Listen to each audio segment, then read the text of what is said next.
You're listening to All in the Industry, an independent podcast dedicated to behind-the-scenes talent in the hospitality industry, hosted and produced by me, Shari Bayer. Since initially launching in 2014, we have broadcast more than 400 episodes, and now we're excited to be on our new platform. To learn more, visit allintheindustry.com. Support for this episode comes from Bayer Public Relations, a full-service PR, consulting, and marketing agency based in New York City, specializing in culinary and hospitality. Founded in 2003 by me, Shari Bayer, we are a company built on dedication, integrity, and positive thinking, combined with a genuine passion for what we do. BPR, be seen, be heard, be known. To learn more, visit BayerPublicRelations.com.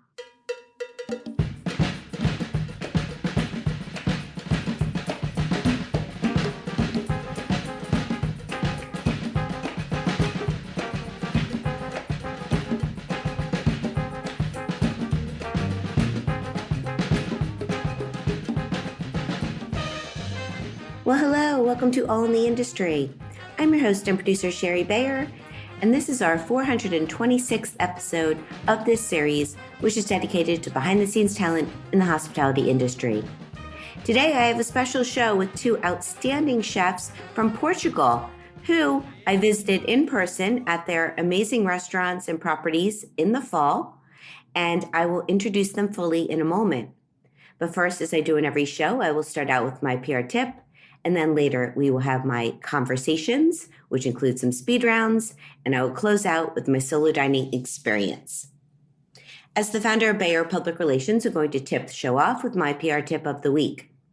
So today's tip is to gain a variety of experience, both in work and life in general. Yes, let's challenge ourselves to try new things and test the waters, so to speak, as it will not only give us a trial run to see if we like something or not and would like to pursue it further, but it may teach us a new skill set that could be handy in our lives now or later. Trying new things will help us grow as people and connect with what makes us really tick. So let's seek experiences, as there's nothing better than finding our true calling and discovering the way that we would like to live. That's my tip today.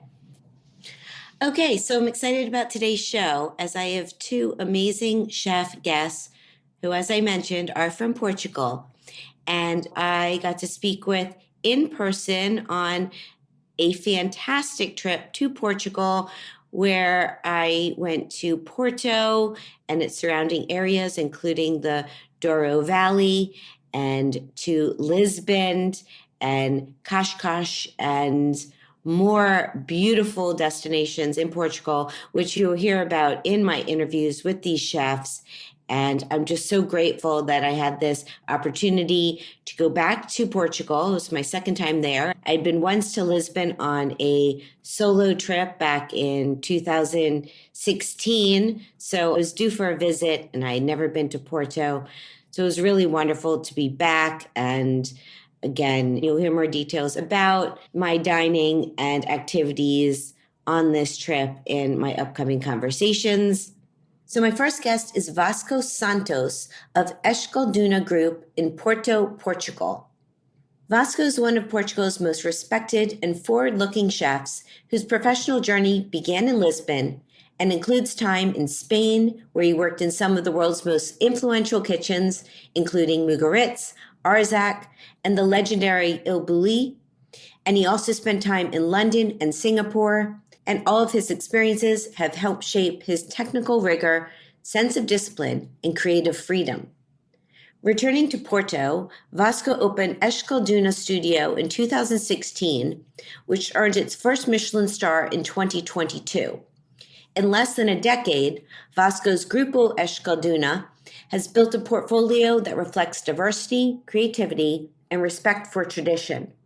In addition to Euskalduna Studio, which is a chef's counter omakase with Portuguese flavors and worldly inspiration, his other concepts include Seixo, a restaurant in the Douro Valley developed in partnership with one of Portugal's most renowned wine producers, Kaigi, a Japanese omakase, Peixaria by Euskalduna, a fish butchery, Oji by Euskalduna, a bakery devoted to natural sourdough, and a space under his own name at Porto's Time Out Market, offering a selection of iconic dishes from his restaurants, celebrating Portuguese culinary traditions with a creative twist.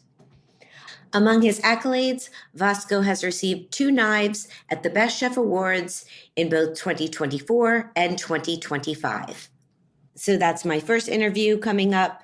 And then my second guest is José Avillez, Portuguese and a chef widely regarded as a luminary in Portuguese gastronomy, who has earned acclaim for his entrepreneurial spirit and unwavering drive to push boundaries and contributing to establishing Portugal as a top gastronomic destination.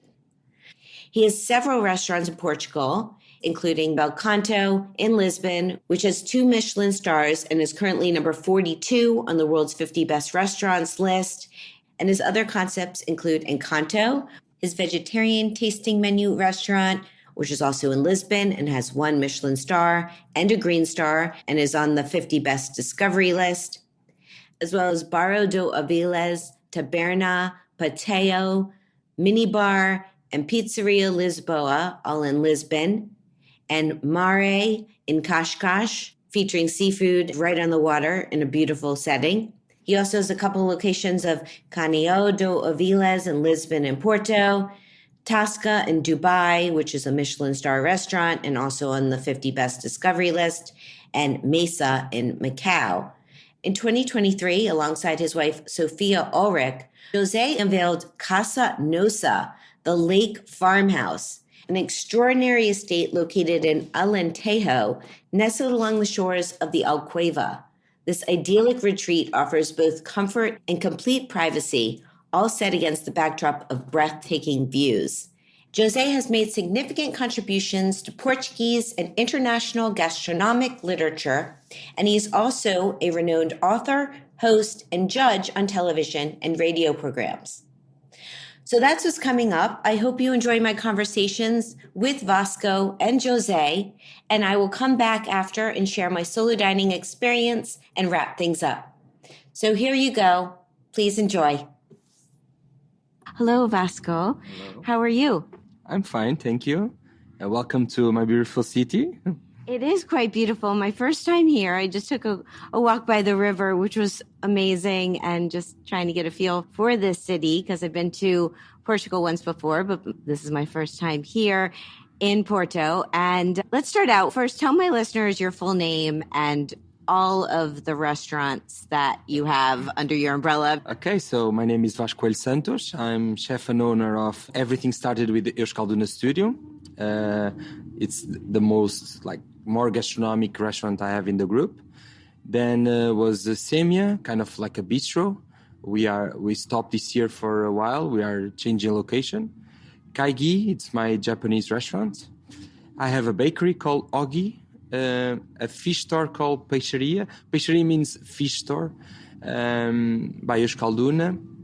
I have a restaurant inside a market, in Time Out Market, with my name, Vasco. And I have Seixo. Seixo, we had a beautiful lunch yesterday there. It's inside a vineyard in Douro Valley. That's it. That's it. Well, I'm eating my way through your restaurant slow by slow, and it's all been so incredible. And you say that very humbly, but your restaurants are amazing. What you've created is fantastic. Before we get into more of the details about all of these concepts, take me back a bit to your childhood or growing up and what led you to become a chef. Okay, so basically when I was before college, I was all my passion was numbers and management. I think because my family was always into it. So I think when I finished, when I was 18, I had to decide to go to college. I think it was the easiest way was to go to university studying business. But then in the third year, I was a little bit confused. I didn't want to spend the rest of my life in a secretary with my father. I love my family, so I don't want to work with them. So I decided to stop for a while, to stop for 1 year and discover something new. I had some friends going to culinary school, so why not? Why not to learn to cook for myself? I want to live alone on my 20s, so I decided to go to Lisbon, discover a very small course, like 1 year, very practical because I had all the maths and all economic and already in college. So the idea was to much more practical, to learn something. But in the end, I had to do an internship after 1 year. So in 2008, I did in Tavares Rico with José Avillez. That chef changed me everything, changed the way, my perspective about food, about restaurants. So why not 1 more year stop and try if I like this? So mix a little bit of the culinary part, cooking at the same time, this entrepreneur having restaurants. So I decided, why not to explore a little bit more? So Jose helped me a lot going to Spain, do some internships. I spent like 3 years restaurant by restaurant. So I went to San Sebastian, I did Arzak, Mugaritz. Then I was invited to go to El Bulli for the last team in 2011. I did some places in Asia. I went to Singapore working with Janice Wong. I was in India, in Vietnam. Then I went for London with Nuno Mendes. And then I decided to come to Porto again. I work with Pedro Lemos, 1-star Michelin in Porto.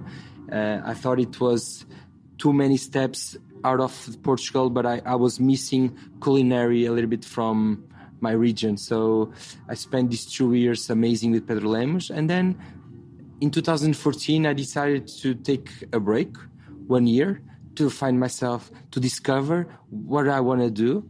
And preparing what now is Euskalduna. It took me 1 year to not just the location, but what we wanted to do, how we wanted to do, make some travelings, because I wanted to do a counter.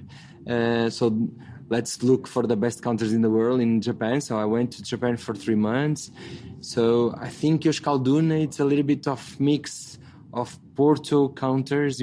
When you go to a cervejaria, when you eat local food in the counter of Porto, but then with the Japanese beauty of all details in the counter of omakases on different restaurants. So I think, that started in 2016, almost 10 years ago. So that's incredible. I mean, just the places that you name that you work, that list is very impressive in itself. I've dined at a few of those restaurants along the way, so I know, based on my experience even, how special they are, and such a diverse list too.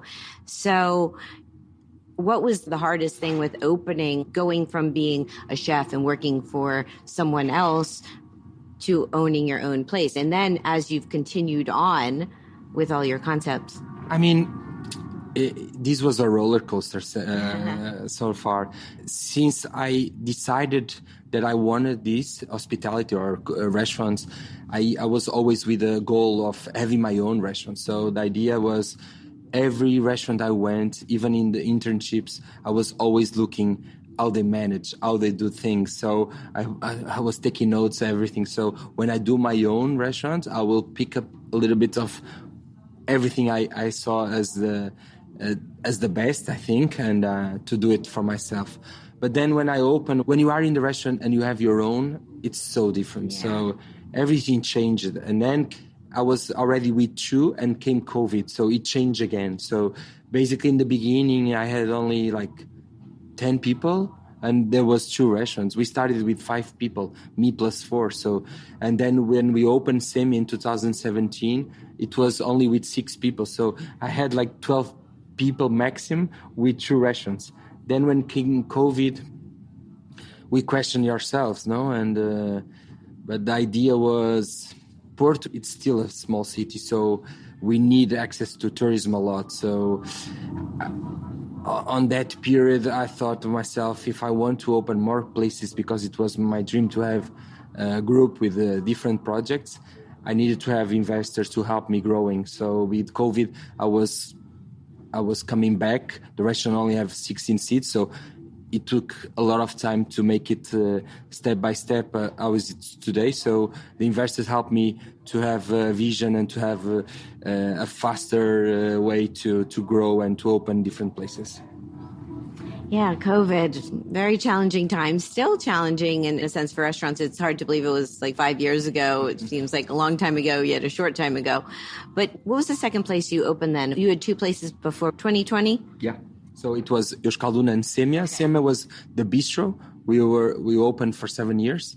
Two different locations, first in Rua das Flores for 3 years, and then for 4 years in front of the river. I closed during this year because we wanted to change, again, location, but it's taking a little bit more of reopening. But are you going to stay here in Porto with that one? Or you can't? Okay, next interview. This interview when it's coming up. You don't have to say. No breaking news on this one. Okay. You're changing location. And you may or may not be in Portugal. Yes. Okay. I'm going to guess you're going to be in Portugal. But yeah, I'm not sure on Porto. We'll see. Off the river. Okay. But yesterday, I got the opportunity to go to the beautiful vineyards of Portugal. As you say, Douro Valley. Douro Valley. First time there. The sun came out and I got to see the fall colors and the beauty of the landscape and what you've created. So how did you find that property or the partnership you have with the vineyard there?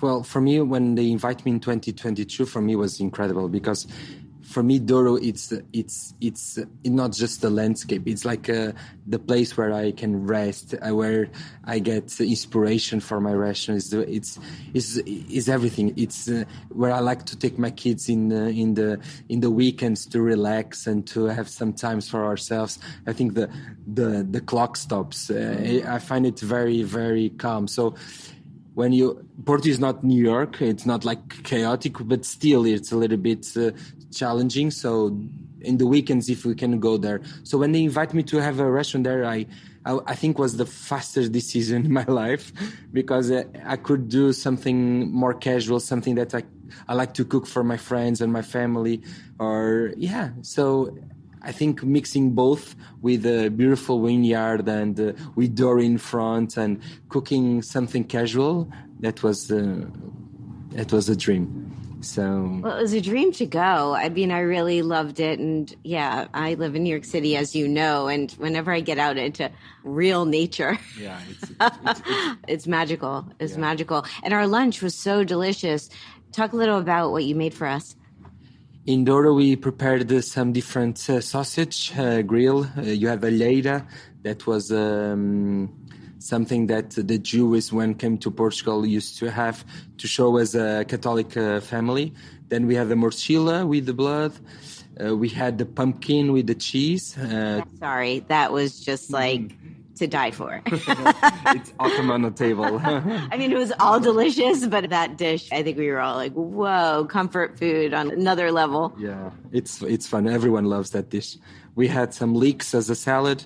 We did lamb and veal roasted in the oven for during the night, and different rices. We consume a lot of rice in Portugal, so it was fun to show you a little bit of the different rices that we cook. And then we made a pão de ló. It's kind of a sponge cake, very undercooked, a little bit sweet, but it's very common in our houses to have it for the weekends and to share with some cheese, and it's a good dessert to share.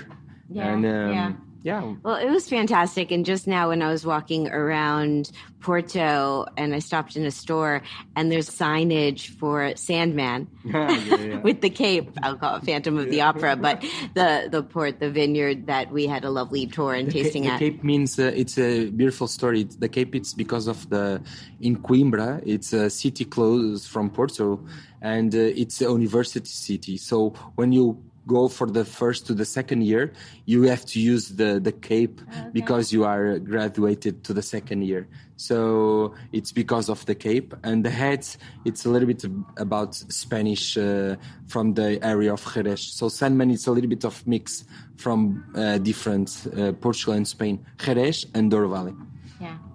Yeah, I'm just grateful to be here and get all these experiences. And then today I had this fantastic Japanese omakase lunch. Talk a little about what inspired that. I know you took a trip to Japan and came back with your chefs and we're like, we're going to open a place. So basically, since we opened Euskalduna, you'll see tonight we have a lot of like Japanese inspiration, and even the restaurant looks very Japanese. So, but still the food we try not. So we use Portuguese ingredients. We focus all over the world with techniques, but we try to use as much as Portuguese ingredients. And but then it was always a little bit of we want opening something a little bit more Japanese. And Nuno was with me since the beginning, even before. He was my intern in 2012, it's a long time. And when we went to Japan, was always this thing of opening a Japanese restaurant. So when we found that place, it was already with a counter, but then we designed the rest. So we were very happy, and let's attack with our concept. We change a lot that menu. Nuno is always creating new stuff. I'm always with them creating and thinking about different things. Pedro more into the sushi, and Nuno obviously with the rest of the menu. But I think, good music, good atmosphere, everyone in the counter, so feel like home as well. So it's fun. Yeah, and am I saying it correct from yesterday? Seixo? That also the environment there, it just felt so at home, and the music and the vibe. Yeah, I didn't want to leave. Nice. But you're creating a wonderful vibe, excellent food. And what concepts am I missing? You have a market? Yeah, the market, it's a timeout market. Nowadays, you have timeout even in New York as well. Yeah, we do. So we opened 1.5 years ago. Okay. They came next to the station, a beautiful station, and they put the timeout there. And they invite me to have a place there. We serve casual food and a little bit inspired in some old my dishes, but turn into more casual style. Okay. And the bakery is in all of them, right? We do bread for regular customers, but restaurants as well, and mine obviously. So all my restaurants use my bread. So yeah, as they should. Yeah, as they should. So how do you manage all this? I mean, you obviously have a good team or people working with you, because I know you can't be everywhere at the same time. But this is a lot. You have a lot going on. I think, the big move was after COVID, start having a beautiful team in back office, like the people that normally you don't see, they are not in the restaurants. It's Alexandre, Cristina, even Renata are like my big back office team, and they help me a lot with everything. I can still managing to travel and to go cook somewhere in the world, and I know they are in good hands because they handle everything with the teams. And in each restaurant, I have a good chef, I have good team, so we like to give the tasks for them to be able to, to be able to continue. It's not everything on me. It's impossible. I cannot do nothing alone. So I prefer like this to give them the tasks, and they run it alone. And, I like even in my other restaurants, and even in Euskalduna, that each chef of each one come up, even yesterday in Seixo, Teresa was always with us. Nuno today, I wanted to present. It's important for me that they have their people know their names when they go there, and it's not just me. Yeah, it's very nice, and everyone I've met has been lovely and talented, and we know each other not just for our love for food and restaurants, but for travel, because I can't believe we met in Dubai about a year ago. Yeah. And we were both there back to back. The first event was the Best Chef Awards, and I was there covering it and cheering you guys on. But talk a little about what that award particularly, or any accolade, like what, is it a goal to win awards? Is it something that just comes along and you're happy to receive them? How do they play into what you're doing? I mean, I think it's more like the team gets very happy. Mm-hmm. It's not like a goal. It's obviously like the goal is to fill the restaurant, and the restaurants can make some money. No, it's a good business. Obviously, we try to all of them be a good business. But in the end, like a prize or an award is always something that gives you a little bit of that people are recognizing you and your team. So it's nice sometimes when you get an award. It's like not like a compensation, but it's like a compensation of your hard work, and you don't see so much your family, and you always persuading something. So it's nice that sometimes you get it. But I mean, it's not like goals. We are not very soon when I opened Euskalduna, I was. Even with the star, I was not very anxious with that. It took like 7 years, for example, to have it. And it was not a goal. We did like step by step. We knew we were doing different. And if some year happened, we were happy with that because they adapted to us and we didn't adapt to the style we needed to be. So, yeah it's the same. Best chefs, if people are happy and they like us, we are happy. So... How many knives do you have? It's two. Yeah. It was a really great award celebration. I was impressed how many chefs came in from around the world to Dubai, which is so far. Yeah. I think it's the most beautiful part. In Dubai and now in Milano, I think like getting around with everyone and even with chefs that you just knew them from the chef's table and Netflix. So getting with them and talking with them, and they are so humble and you can share so many things. That's the beauty. For me, in parts of the awards is to get together with them, and we are side by side, so there's no rankings or it's just shouting and talking, taking different ideas and sharing. It's the most incredible part. Yeah, I mean, for me too, I love being a part of the community of it, even though I'm not a chef, but I'm chef adjacent. Yeah, but journalist food is everyone. It's like, it's fun. You share opinions, no? Like you've been to so many restaurants, me too. So sharing even those ideas and trips that we did, cultures, it's so important. Yeah, no, it is. We grow with each other's, no? Yeah, absolutely. And I've seen you many places around the world now, which is cool. So where am I going to see you next? But what's coming up on your agenda? Are you going to come see me in New York? Oh, no, this year, no, but 26, yeah, I would love to. Yeah, I was in the beginning of 24, and it's always a city that I miss a lot, as my brother lived there for a while, so I love to go back. So let's see, 26. Okay. Definitely. And what's coming up on your calendar that you can share with us? I'm going to Barcelona tomorrow, and just tomorrow. That's exciting. I'm cooking Monday there with a friend of mine. We work together in Bulli, so it will be fun after almost 14 years after to cook with him.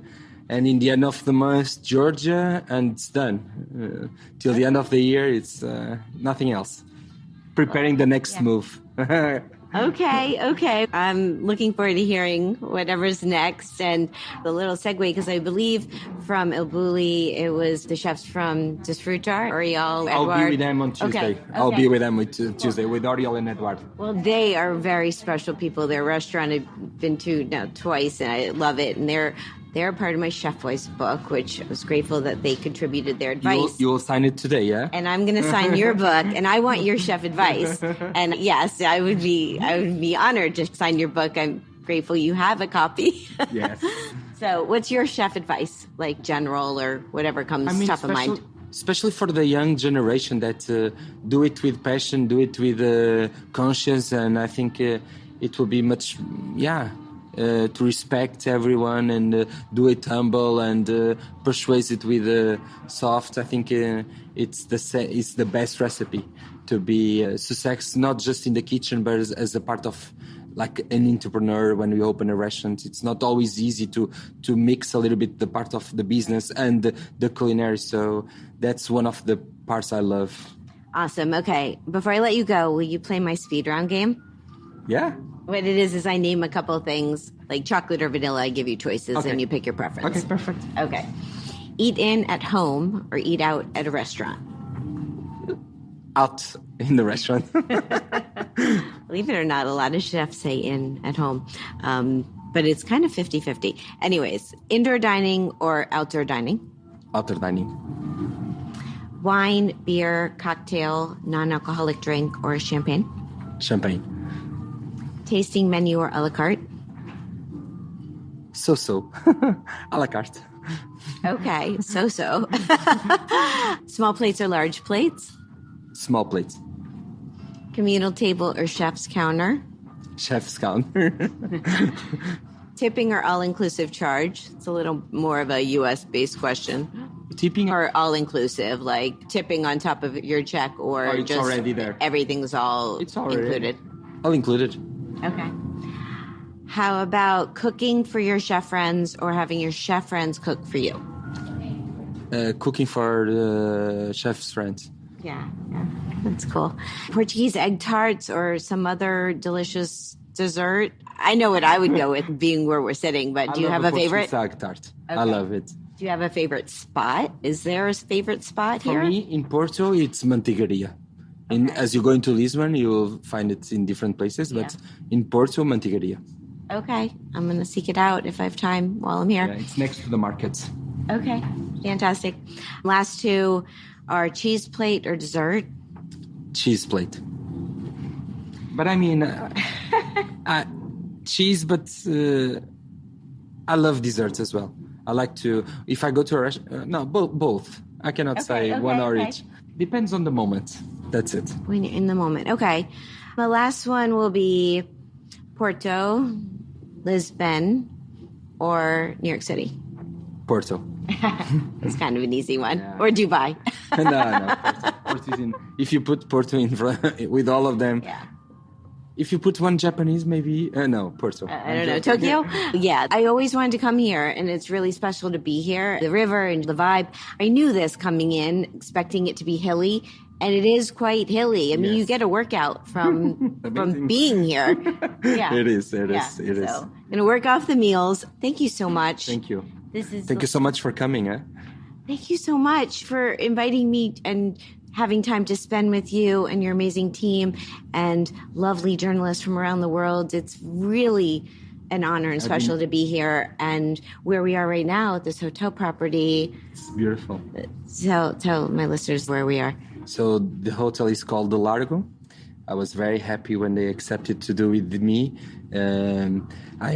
Since the first day they started the project, I helped them with some details for the project. So I have all this project with Verena and all the people from. I love this. So every time I can recommend even the restaurants, Cozinha das Flores, or the hotel, or the bar, I recommend. So it's unique. Well, I've only been here for like an hour, and my room is bigger than my apartment in New York. I have 2 bathrooms. It's amazing. I might not leave, but thank you. It's beautiful. Your restaurants are beautiful. So thank you so much. All right. I'm ready. Okay, thank you. Thank you. Bye. Thank you. Hi. So first, am I saying your name correctly when I say José Avillez? Perfect. Oh, really? It is perfect? José Avillez. José Avillez. Pronunciation is not my strongest point, to be honest, but amazing.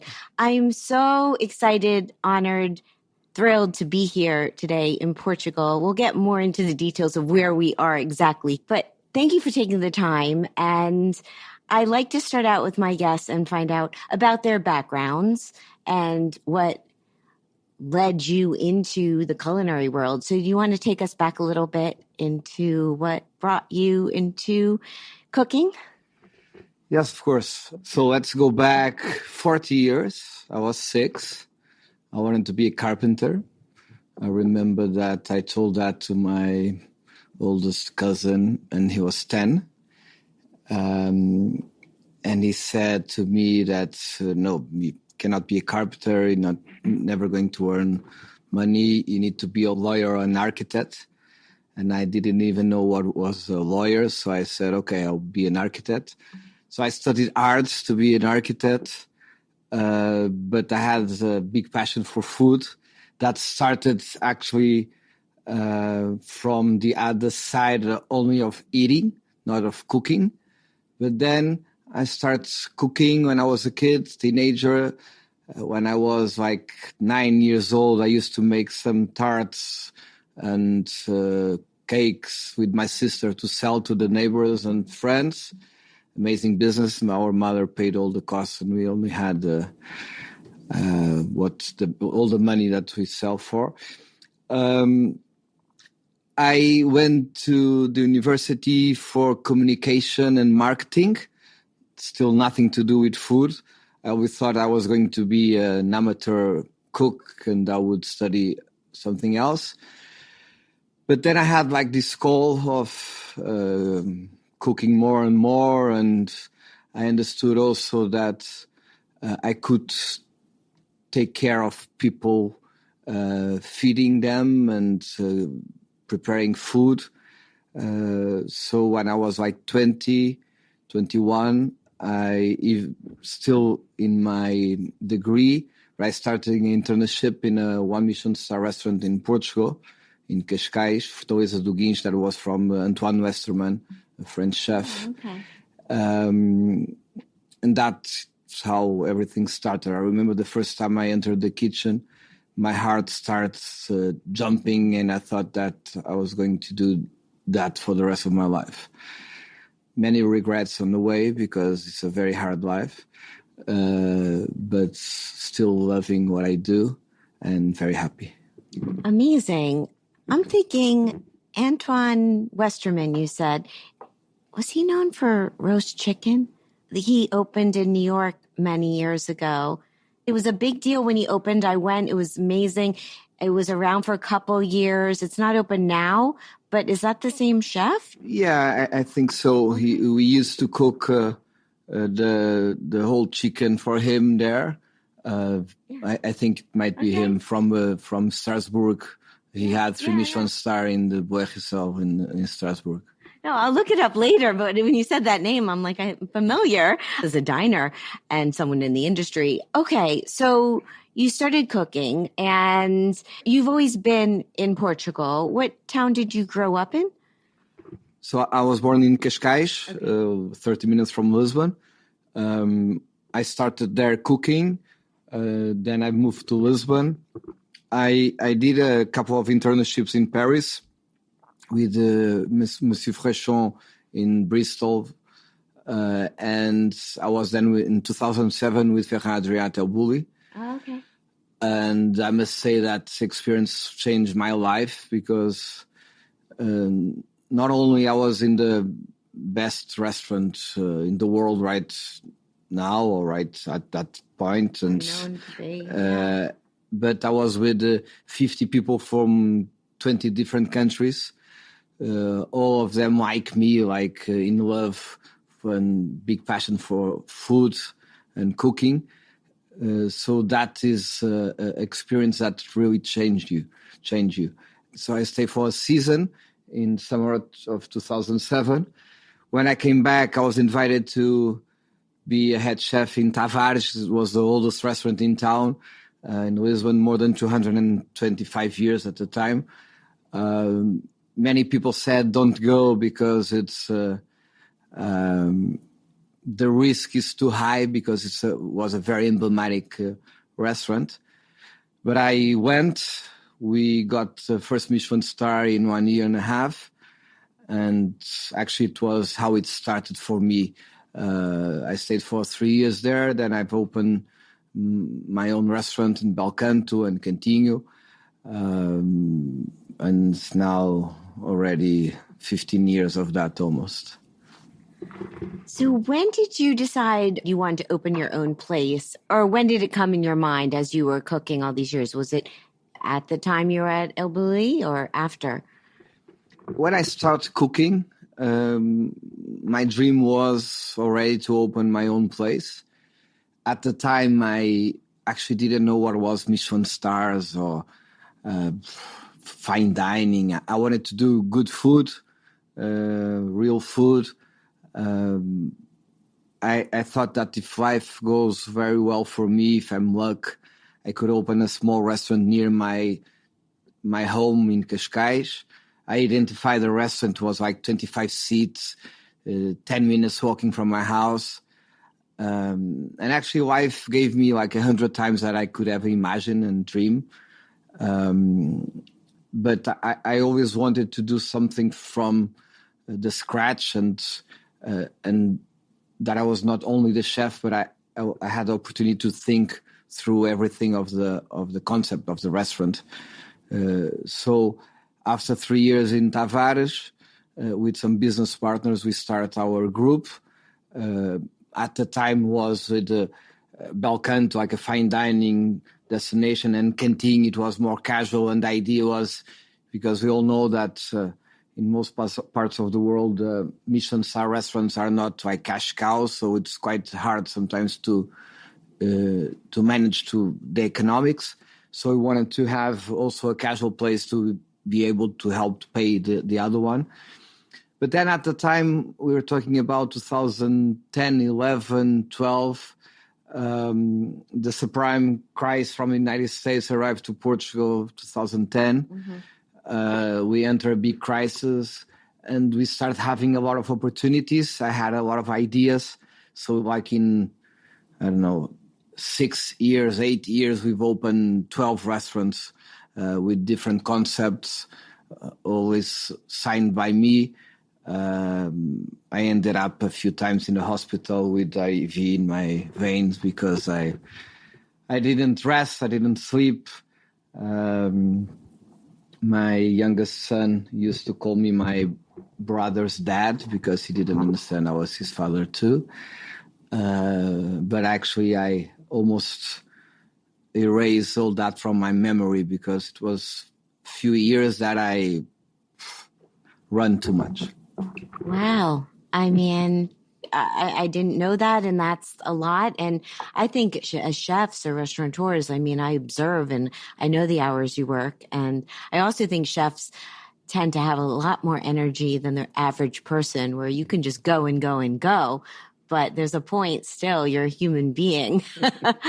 And I guess it caught up a bit with you. So you opened Belcanto, it was what year? 2000? It was 2012. Okay.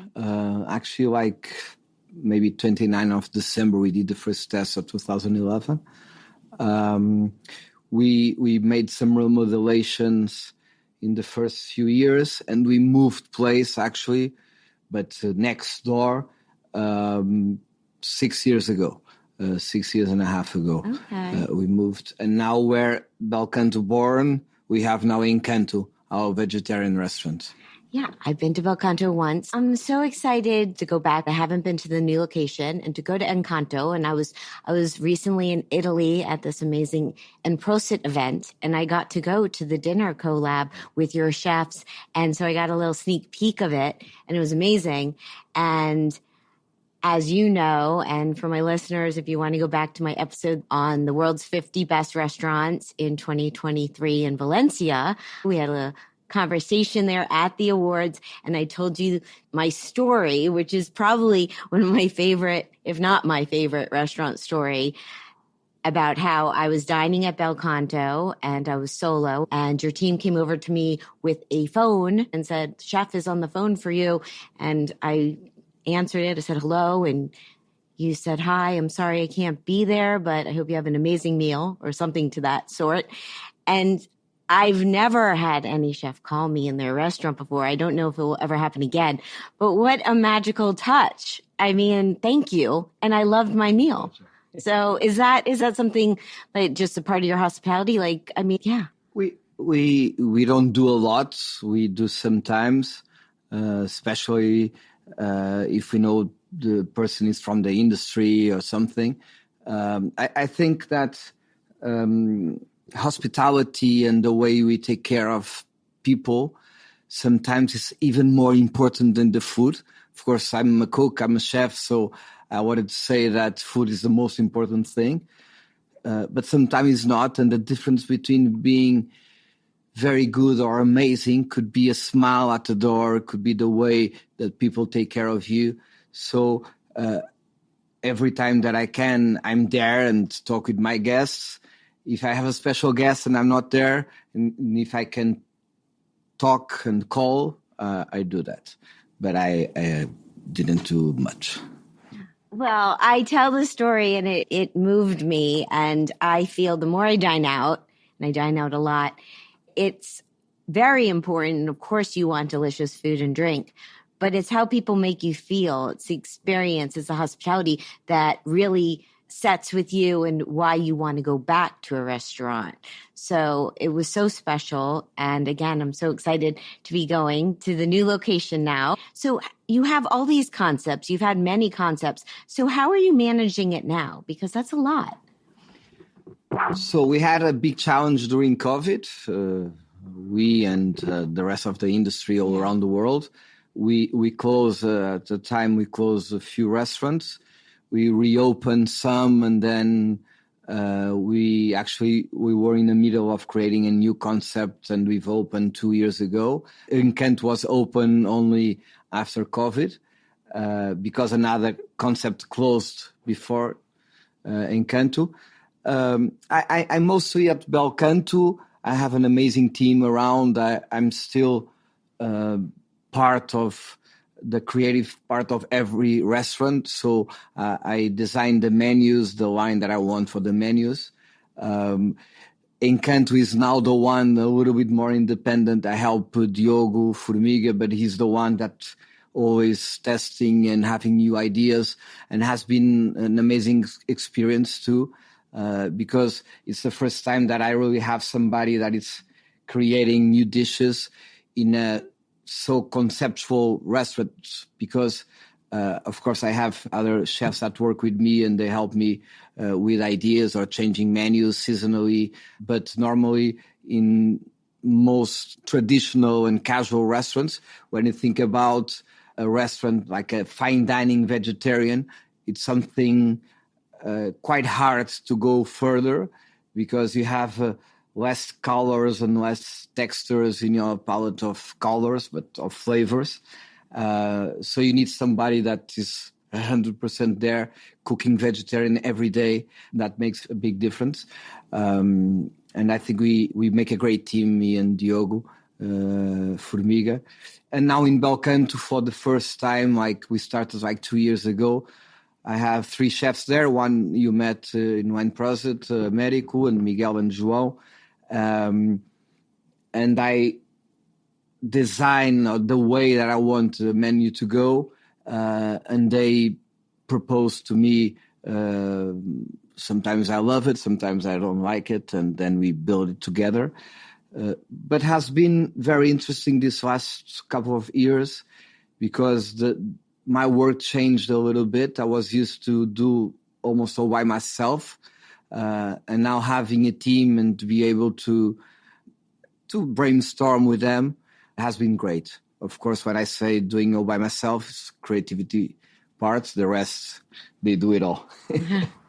No, that's amazing. And I was wondering with accolades, is that played a role? Was it a mission at all to receive Michelin stars or 50 best? And what has the impact been of those awards? Did it change perception of Belcanto, or even who comes to Belcanto? Is it visitors from around the world, more locals? So At first, I didn't think much about Michelin. Then when people start looking at you and saying that you should have a Michelin star, and you get your first Michelin star, and then you get the second, and then you are in the 50 best list and other lists. And I think you start looking at it like something important, because you welcome guests that say, oh, I saw you in this guide, I saw you in this list, and I came because of this, because of that.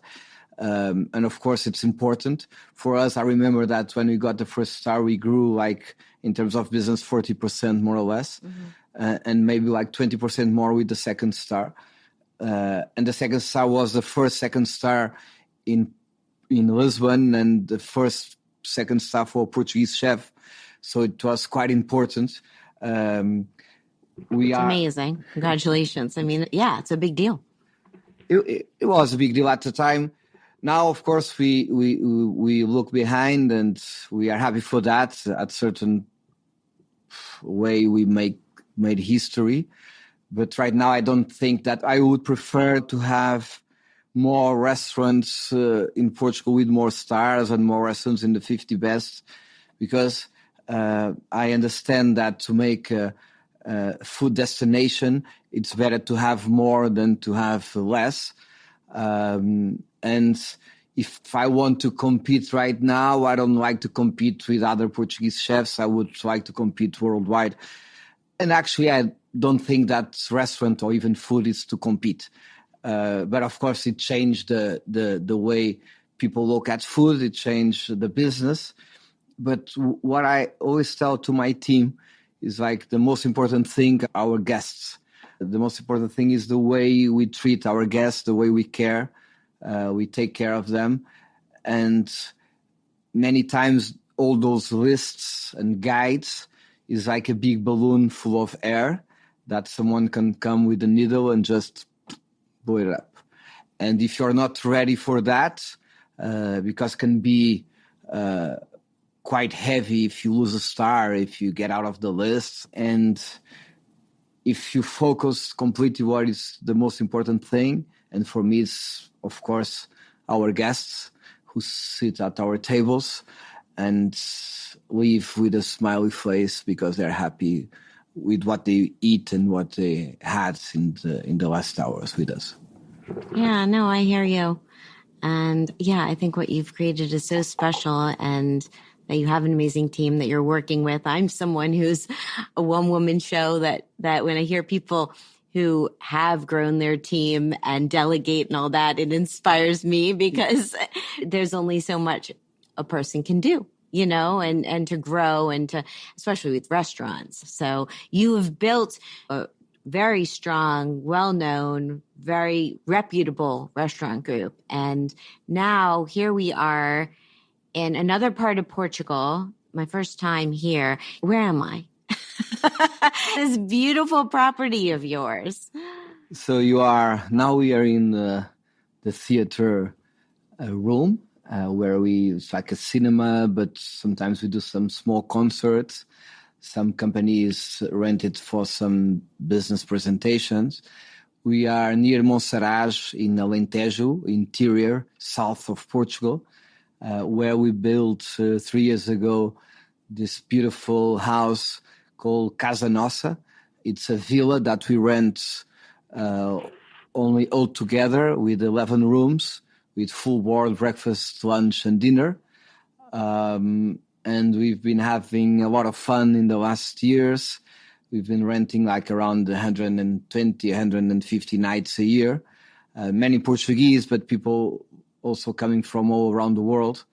And to have a product like this, actually, it's not really normal. It's like a villa, but then with all the food included, we have a team of 13, 14 people permanently in the property. And it has been very special to meet different people and to be able to deliver this kind of products in Portugal in an area that the tourism is not so popular like near the shore. So we are lucky also to be next to the biggest artificial lake in Europe, actually. So we look from the dining room and we see almost the ocean, but it's only a lake called Alqueva. And you are here right now. I am very lucky to be here. It's magical. I've only been here a few hours, but seeing the property, having a delicious meal, I know there's more to come, and staying here, my room, your team, the hospitality, the warmth, it's so special. You've really created a magical place, and it's a little different than most places, as you said, because it's a private villa. But how are you managing this, and how much time do you spend here yourself? In the beginning, I would come every week, but sometimes only for a few hours to train the team, to organize everything. Right now, I come like 6 times a year to stay. I come a little bit more because of the team and to change some things that I changed, to do new menus. But I think for me, this is the ultimate luxury, because you can rent a property like this and to be only with your friends and family, no neighbors. We have it almost all with a pier, with a boat that you didn't see yet. Yes. The pier, the boat, the lake, the pool, the jacuzzi, sauna, Turkish bath, paddle, tennis court. So you can just relax, enjoy. We have chickens for the eggs in the morning for breakfast, a small vegetable garden. So the idea is a little bit a mix between the children's dream to have something in a house like this, have everything, and at the same time to create something that can survive here alone. And then with some partnerships with producers of lamb, of veal, of other vegetables, cheese, charcuterie. In like 2-3 kilometers, we do everything. We no need to go to Lisbon. And sometimes we bring things from the shore, from the sea, because in this lake you have some kinds of fish, but to bring some carabineiros or blue lobster from our beautiful Atlantic Ocean, it's like an hour and a half from here. It's amazing. And we're a couple hours from Lisbon, very close to Spain on the other side of your lake. And actually, when I was just outside and looking at the landscape, if you just set me down, blindfolded and said, "Where are you?" I don't know if I'd pick Europe or Portugal. I feel like I'd pick South Africa, something about the trees. It's so magical. I don't know. How did you find this location? Actually, it was on Mondays for like it was already 7 years ago. I decided with my wife, Sofia, we decided to find a small land to build something for like weekends for us, for the family. And one Monday, and I remember the day exactly because it was the day that Anthony Bourdain died. I remember that I was seeing another property before, and somebody from media called me for a statement. And I was very sad at the moment. I was the one who hosted him in Lisbon a few years ago. And then we found this place, and it was bigger than we expected. It was even more beautiful than the photos that we saw. It was much more expensive than I was willing to invest. But ideas and dreams are like seeds. Then when you plant them, they start growing, and I cannot go back. So I started figuring out how I could make this happen. And 4 years ago, or 4 years after that, we had our house. And it was not possible to have the house for us. And of course, we would not do such a big place for us. But the idea was, okay, we can use it sometimes, but let's do something to do also a business, or else it will be impossible. So we start the construction. As I told you before, I wanted to be an architect, so I designed all the house. It's gorgeous. If this chef thing doesn't work out for you, you can go back to that. No, next I will retire. I don't know. No, it's really you have an eye for design, just the little details. And you really put together a beautiful space. No, we had help here, of course, from an atelier of Joana Astolfi, but this project was, and especially because we designed it during COVID. Mm-hmm. So I had so much free time because I was not in the restaurant. I was going every day to the office, and we've worked a lot. But at 6 p.m., I was going home for family to cook for them and to think about these projects and design everything. So after we built everything, I stopped being an architect with no job, no work. So a frustrated architect. And now I'm not anymore a frustrated architect, because I remember to come during the construction every week, sometimes twice a week. And I was always like a little bit stressed, because in a dish, if you make an error, it's quite easy to change it. And if you serve something that it's not perfect to a guest, next guest, you can make it better. But when you are building something, If you build, it's quite difficult to go back, especially when you have a project. And because I don't have a lot of experience on that, I was always measuring with steps the corridors and the rooms, and because before you paint and before you put the finishing, sometimes it looks smaller or bigger, but actually everything worked quite well. From what I've observed so far, everything has worked very well. And actually, I was just commenting to a friend the other day about hotel rooms. And I feel I would like to be not a reviewer, but a customer, give feedback, because sometimes you go into hotels and they're so cool. The design is cool, but it's not really practical. You know, the bathroom doesn't have an electric outlet for a blow dryer or something, but it looks really pretty. So sometimes I think people, you know, maybe think about the aesthetic, but they don't think about the practicality of it. But it's a lot of details. The practicality of it, for me, it's really important. I'm always like, even to charge your phone, I think about all the details. Right. It's the same thing when I design a kitchen, to be able to not move a lot and to grab one thing, to go to the stove, to go to the oven, to go to the pass, and to get the drawer from the fridge. So when I think about a house, I think about all that. And here in Alentejo also, you need to think about the cooling system, the heating system, if the sun gets directly into the window or not, to do something, a shade to protect it.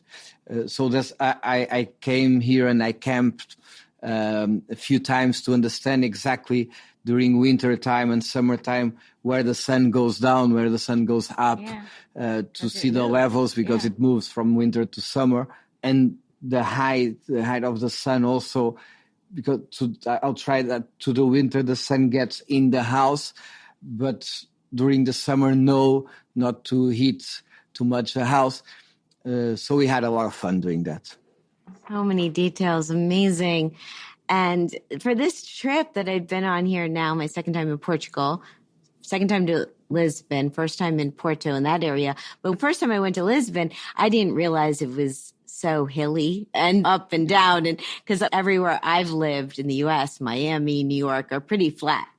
And so in this trip, I'm discovering just the nature and the beauty outside of the cities. There's so much character. And as I said, like, I wasn't sure exactly like the landscape where I was, but wow, Portugal is so beautiful. What an amazing country, and to be here. And I'm just so glad I'm getting to experience it. My pleasure to have you. Oh, thank you. And so I have a couple more questions. Want to know, how do you manage work-life balance now? To keep sane, to keep, in the long game, because this is a hard industry, very hard.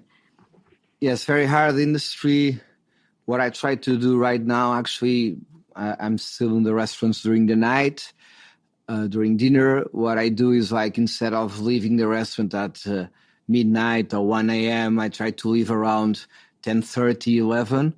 To try to get home and relax a little bit, go to bed before midnight, to be able to wake up 7 a.m. and start all over again, but to be able to be on breakfast with the kids before they go to school. But I would say that it's a profession that if you want to do it properly, even if you delegate, if you have a great team, it's a long-hour profession. Right now, it changed a lot. I remember to do like 18 hours a day, 6 days a week, and a big part of my team would do that too. Now that is finished, completely finished for them. For me, because I always think that when I'm not sleeping, I'm working, because I always with the phone, and I have a restaurant in Macau that it's like 8 hours more than Lisbon, and another in Dubai 4 hours more. So when I wake up at 7, for them, many things happened. I have always some messages in my phones and emails, and so I'm always like running to make it all. But exercise, don't drink a lot, don't eat a lot of sugar or a lot of bad things, and to try to have a good balance in your diet is very important.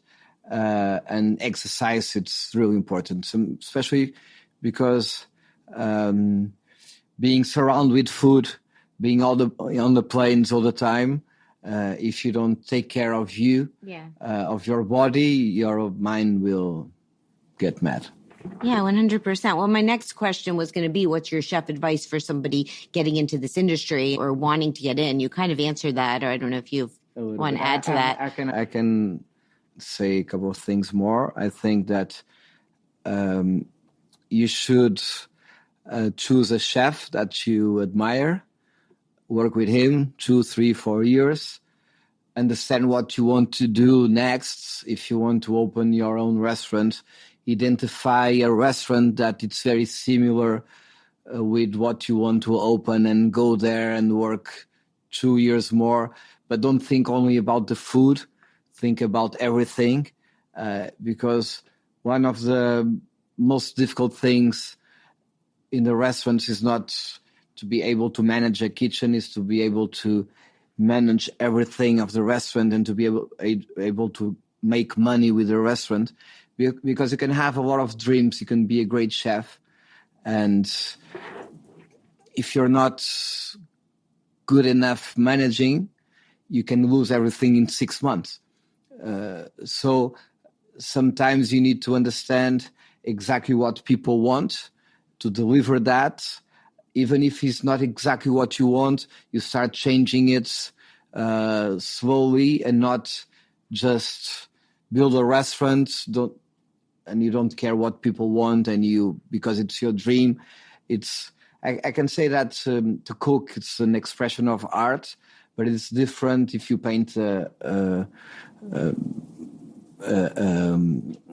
you sculpt, or it's different than to cook, because you are cooking for people every day, and if they don't like what you do, they not come back. If they don't come back, your restaurant will be closed, and all your dreams go to the drain.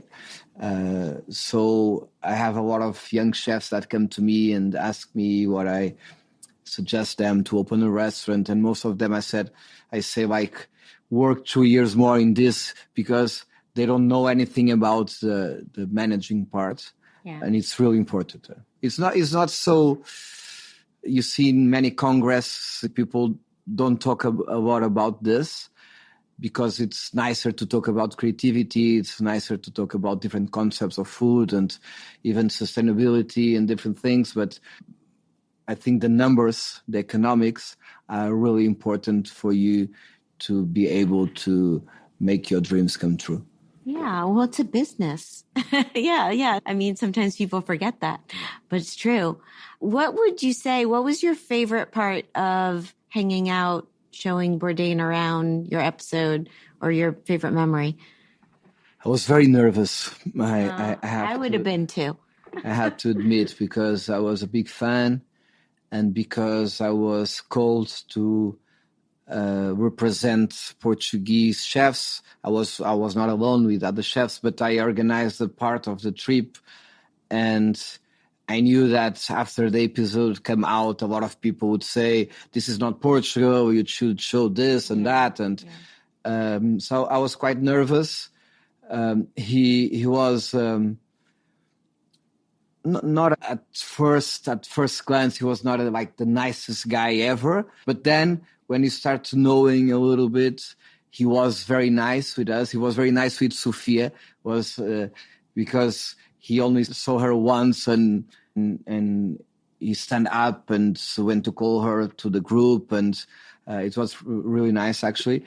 And I understood that he was very clever, and I had only one opportunity to show Lisbon and some restaurants, and we went fishing octopus and eating octopus in the house of a fisherman. And so it was like 5 days. We had an amazing time. And day by day, I was getting less and less nervous. Yeah. And in the last night, we made like a get-together only for 15 people or something, the people that we were on the shooting during these days. And it was a great experience. I'm going to go back and watch your episode. Yeah. And I look like a kid because it was many years ago. You still look like a kid. Okay, will you play my speed round game? I have a game. I name a couple of things such as chocolate or vanilla, and you get to pick your preference. Okay. It's nothing to be nervous about. Way easier than hosting Anthony Bourdain. Okay, here we go. Eat in at home or eat out at a restaurant? Restaurants. How about indoor dining or outdoor dining? Indoor dining, normally. Wine, beer, cocktail, non-alcoholic drink, or champagne? Wine and champagne. Okay. Tasting menu or a la carte? More and more a la carte.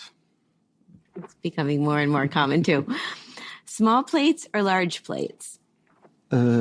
Large plates to share, small plates for individual. I like that. Communal table or chef's counter? Chef's counter. You have a chef's counter in any of your places? Not anymore. I used to have, but not anymore. The next one, you maybe put a chef's counter. I dine out a lot solo, so always like a chef's counter. Okay, a few more. Tipping or all-inclusive charge? Tipping. How about cooking for your chef friends or having chef friends cook for you? Both in different occasions. Both is great. I should probably add in there cooking with your chef friends. That's probably the winner. Okay, Portuguese egg tarts or any other sweet in the world? Difficult to compete with Portuguese egg tarts. Yeah, and I'll note in this middle of my speed round that, so I was in Hong Kong, maybe 2018-19. I took a day trip over to Macau. And one thing I love about traveling, and especially when I'm by myself, is I have to do the research and figure things out. And I didn't know before that trip how much influence Portuguese had on Macau. And part of my mission of dining was going and finding these amazing, delicious Portuguese egg tarts. So when did you open there? We've opened 3 years ago, more or less. Okay. At least I didn't miss you. Yeah, we should open a little bit before, but with COVID, we delayed almost 2 years the opening. But there's a lot of egg tarts, and I just came from Macau last week, and they are considering putting now the egg tarts as a traditional food from Macau. So they are everywhere now in Macau. Yeah, I went 2 places. The first was independent. The other one was in the Venetian Hotel, which actually, having been to Vegas many times, that I felt you plopped me down there, I could have been in Vegas. I mean, it was like a replica. Besides, I don't think the one in Vegas has Portuguese egg tarts, but they should bring it there. That I don't think so. Okay, so good to know. And next time I go, I'll find your place. Okay, my last 2 at the game are cheese plate or dessert. Cheese plate. And last one would be, I guess, Lisbon or, am I going to say it right? Cascais? Yeah, perfect. I would say Lisbon right now, in spite of loving Cascais anyway. My family now is in Lisbon, and I fell in love with Lisbon. I have most of my business there, and I will choose Lisbon. Awesome. Well, that's the game. I know we have dinner coming up, so I'm going to let you go. Thank you so much. Love being here, having time to spend with you and get to know you. Oh, my pleasure. And congratulations on all your success. Really, kudos to you and much continued success. Thank you. Bye-bye. Thank you. Bye.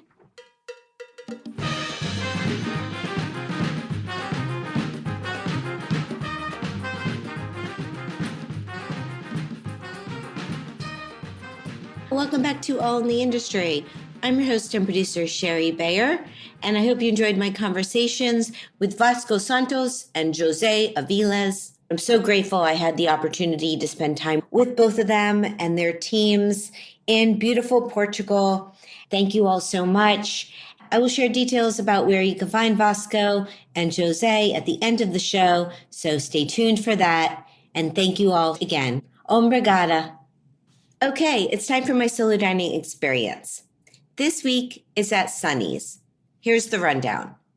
The location, 7357 Northwest Miami Court in Little River, Miami, Florida.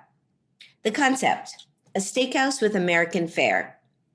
The team, owners Will Thompson and chef partner Carrie Hines, who also co-own the acclaimed Jaguar Sun and Vice Versa, also in Miami. And the executive chef is Aaron Brooks. So why'd I go?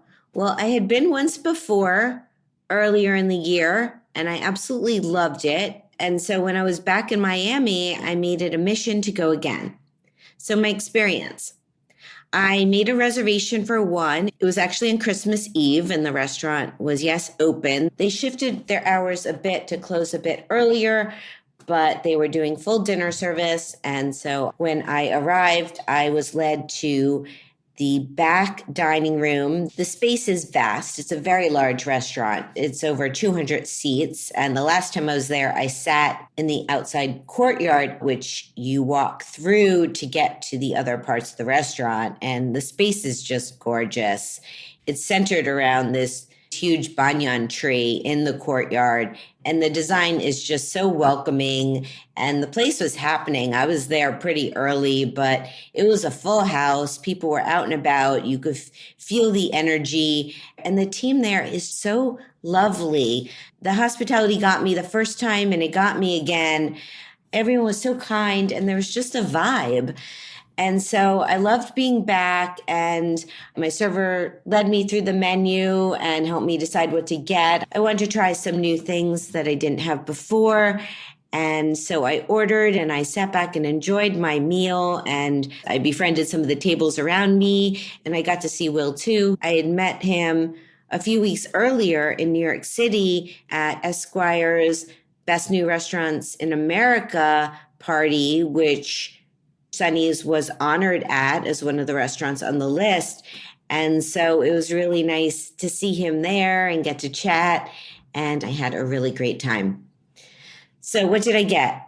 I had the octopus ceviche, hiramasa crudo, which was a gift sent out by the kitchen. And I had had it once before. So that was a nice treat. I also ordered the wagyu carpaccio, a Parker House roll, the cavatelli with duck ragu, and for dessert, Queen Amman ice cream sandwich, which they served to me in this cute rubber ducky dish, which apparently they only have one of these little dishes that they use on special occasions or just for fun. So that was a nice surprise. And then to drink, I had a golden spritz, which was one of their cold sober cocktails, and was also a gift. And last time I was there, I had the Caesar salad, the hiramasa, the agnoloni with corn and blue crab, which is very popular, the rotisserie chicken, dorade, and chocolate cake. And that meal was not solo, which is why I got to try more things. So my take, I loved my dinner.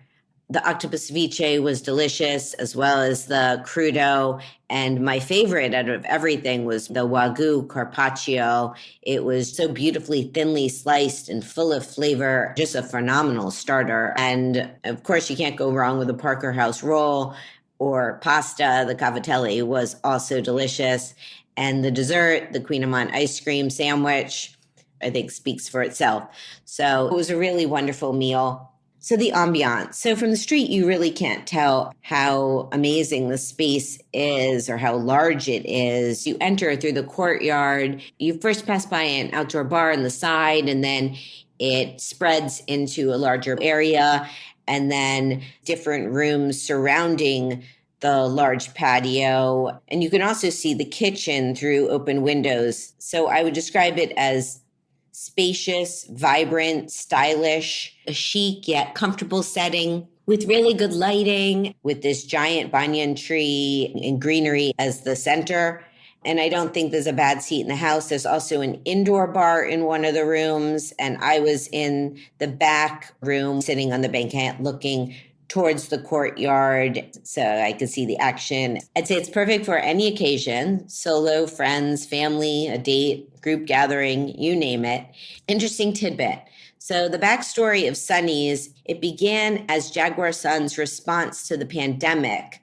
and it quickly became one of Miami's hottest reservations. They found this permanent location in October 2024 and have since then have garnered many local and national accolades, including Rob Report's Best New Restaurant in America and Condé Nast Traveler's Best New Restaurant in the World. And as I mentioned before, one of Esquire's Best New Restaurants. Everyone's feeling the vibe of this place because the ambiance is one thing, and then the food's outstanding and the service is wonderful. So I think their recognition is well-deserved. Personal fun fact. So other restaurants I hit while I was in Miami over Christmas week include Recoveco, which is a restaurant I've been wanting to go to. It's also received some nice accolades, including Bon Appetit's Best New Restaurants. And the chefs are Maria Teresa Galina and Nicholas Martinez. And I had met Maria before, and they were there that evening, and they had a copy of my Chef Wise book, which I signed for them, which was so amazing and blows my mind that chefs have my book and want me to sign it for them. So thank you so much. Loved my dinner there. I also went to Daniel's Miami Steakhouse, which is led by Joya Hospitality's culinary director, Daniel Gainham, and they're currently ranked the number 9 best steakhouse in North America by the world's best steak restaurants. And Daniel and I had connected on social media, and he also had a copy of my book, which he asked me to sign for his son. So that made me so happy. And our steakhouse meal was fantastic, and the place was really happening. I also went solo to Alejandra Espinosa's Katoa, which I've been wanting to go to for a while as well. I've met Alejandra. She was traveling while I was in town, so I did not get to see her.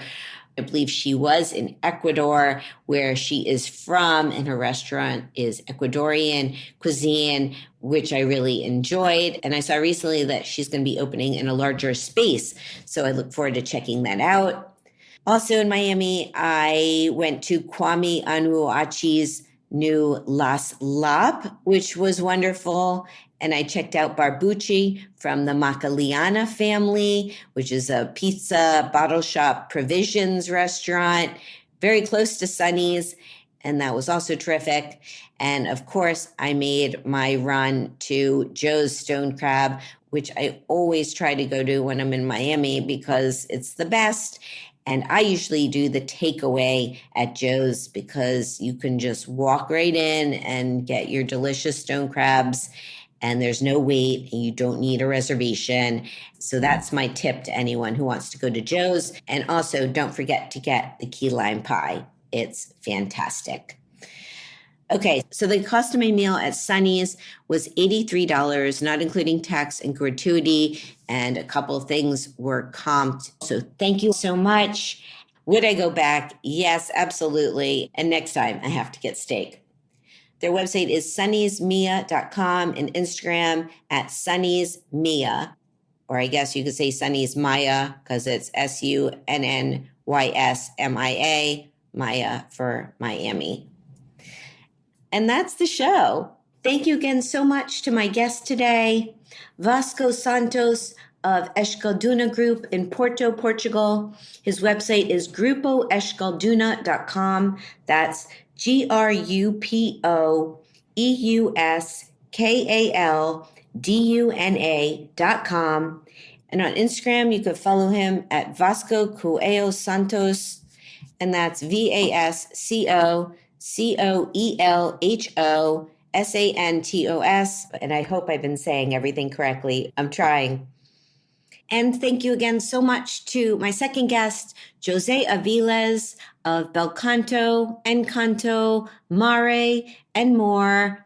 You could check out his website at joseavillez.pt. That's JOSEAVILLEZ.pt. And on Instagram at José Avillez. And thank you so much to Renata, Monica, Sophia, Penelope, Manuela, and the entire Pfizer and Barker team, as well as all of the chefs, restaurants, hotels, and properties that we visited. And also to my travel companions. I loved our international crew, and I can't wait to see you all again, hopefully in the near future.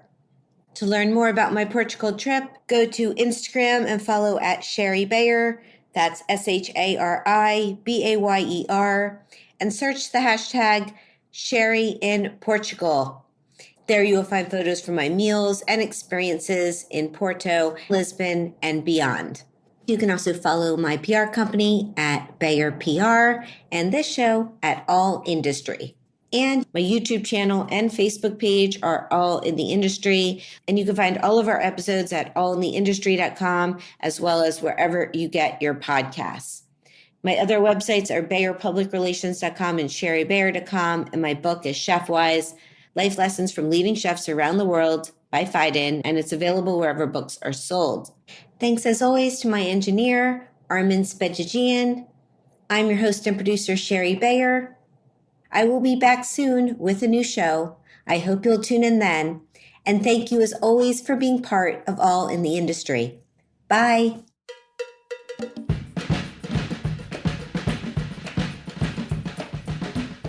All in the Industry is an independent podcast hosted and produced by Shari Bayer. Follow us on Instagram at All Industry and on our Facebook page and YouTube channel, All in the Industry. Subscribe to our show wherever you listen to your podcasts so you don't miss any new episodes. To learn more, visit allintheindustry.com.